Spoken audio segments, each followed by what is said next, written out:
तो आज भी एक कहानी सुनाएंगे, ठीक है? Yes sir. तो एक बार एक मूर्तिकार होता है। मूर्तिकार जानते हो?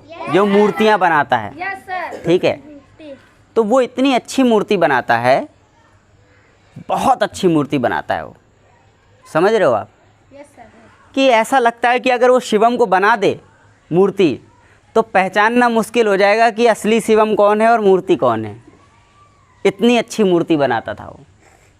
उसकी मूर्तियाँ बहुत बिकती थीं, हर जगह वो फेमस हो गया था, पूरे क्षेत्र में फेमस हो गया था कि वो बहुत अच्छा मूर्तिकार है। और वाकई में वो था भी, वो बहुत अच्छा मूर्तिकार था। लेकिन समय धीरे धीरे जब बढ़ता चला गया और वो प्रसिद्ध होता चला गया तो उसके अंदर क्या आ गया? घमंड, कि जो मैं कर सकता हूँ वो कोई नहीं कर सकता भाई। समझ रहे हो? अच्छा आता था उसको, लेकिन उसको इस बात का क्या हो गया? घमंड। जैसे शिवम को हो जाता है ना कई बार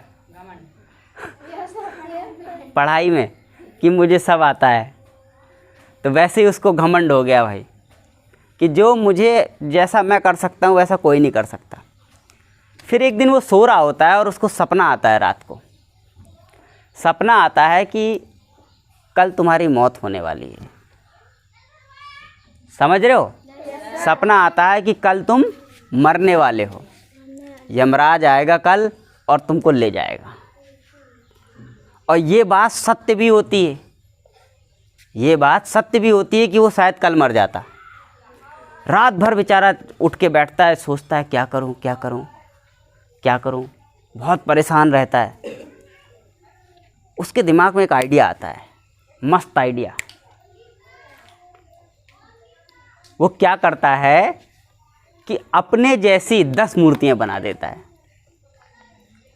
बिल्कुल अपने जैसी 10 मूर्तियां, और ऐसे खड़े कर देता है और वहीं बीच में खुद भी खड़ा हो जाता है। ये सब पुतला बनके। ठीक है, पुतला बन के।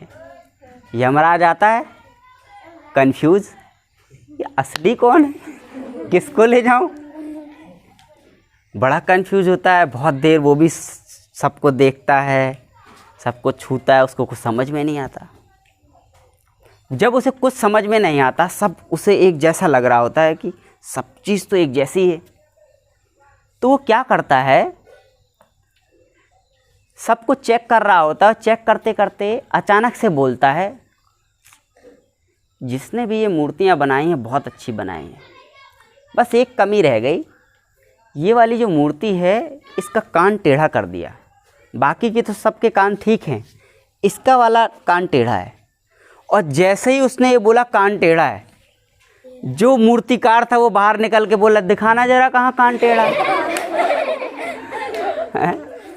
फालतू में कान टेढ़ा है, इतना अच्छा मैं बनाया हूँ भाई, वो मूर्ति कान टेढ़ा हो ही नहीं सकता।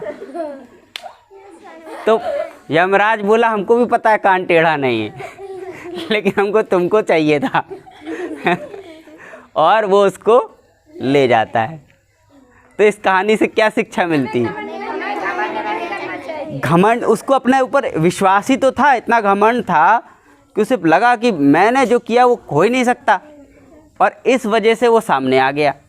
हो ही नहीं सकता, अगर वो सामने नहीं आता तो शायद बच जाता। तो हमें बहुत कुछ आता है, कई बार हमारे अंदर बहुत काबिलियत होती है कई बार, लेकिन उस काबिलियत का हमें घमंड नहीं करना है। हर व्यक्ति को चीज़ें सिखानी है। कोई आपसे मदद मांगता है, कुछ पूछता है, तो उसको भी बताना है, ठीक है? उसको भी बताना है। एटीट्यूड में नहीं रहना, रे हमको आता है हम किसी को नहीं बताएंगे, ठीक है? तो आज की ये कहानी यहीं पर ख़त्म हुई।